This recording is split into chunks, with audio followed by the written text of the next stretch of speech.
What's up mga katimba? So this is our final video. Nandito na po tayo sa part 5 ng ating travel to Leyte. So andito po tayo sa baybayon ni Agalon. Kung makikita nyo, nandito po tayo sa pool area. Ayan. Dito ay may pa-mini zoo din sila, no? Dun sa playground.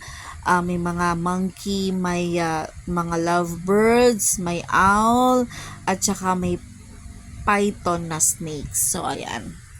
Panoorin natin itong mga lovebirds na yan na nagkagandahan. Actually, marami pa po silang mga species or animals dyan sa loob, but hindi na po namin talaga naikot dahil dun pa lang sa lugar namin napakadami na po naming napuntahan.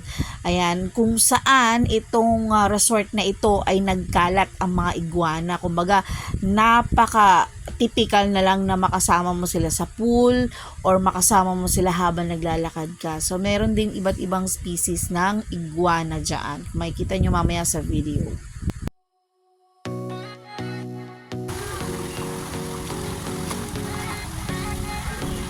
Yan, pakalagad lang siya kung saan siya makalagad. Diba?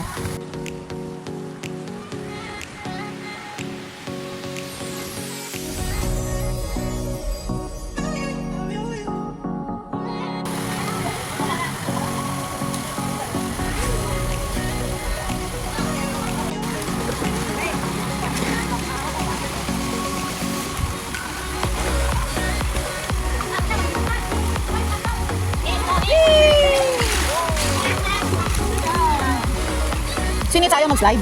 Slide. Sinit.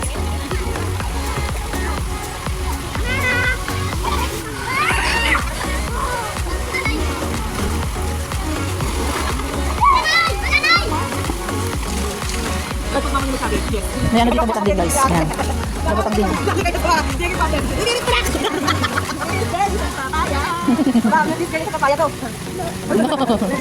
it go na lang. Let it go. Kaya saan pupunta? Ang harap na ito, yan dito natin. Ang yan. Oh no. Ang yan. Oh no. Ang yan. Oh no. Ayan, jump ka lang. Jump ka lang. Come on. Come on, got you. Come on, got you, dali. Go.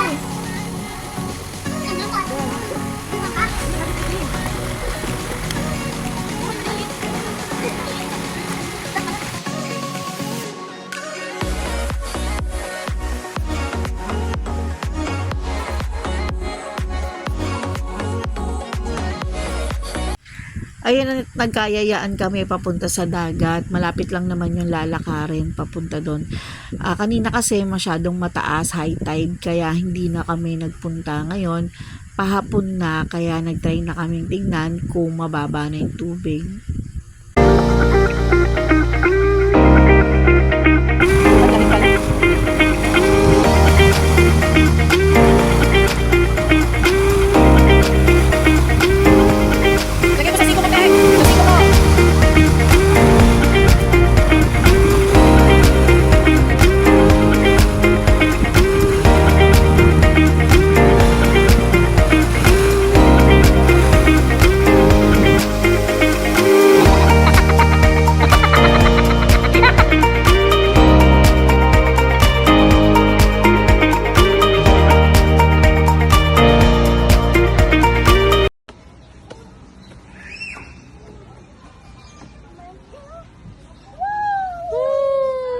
Good job! Again.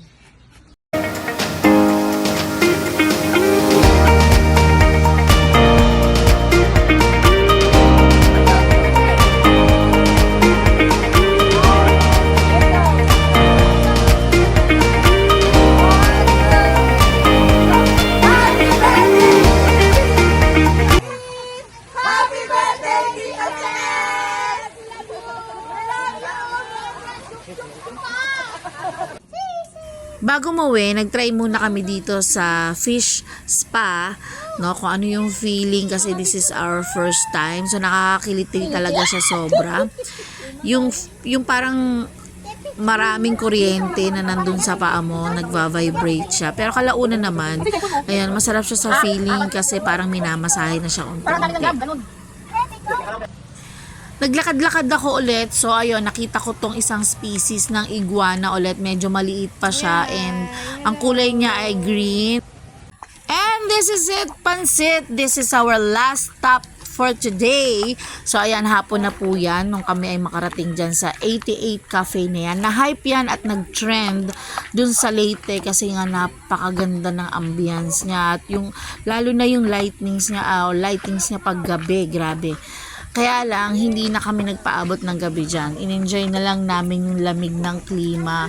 At nakita niyo naman parang nasa Greece, no? May stairway to to the top.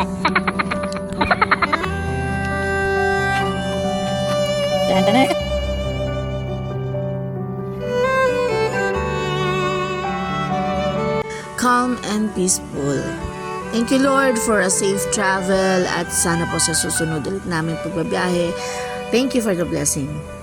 So, ayan, this is the last part and the end of our travel to Leyte. Hanggang sa susunod na paglalakbay. Thank you for watching, guys. God bless us all. Bye-bye you!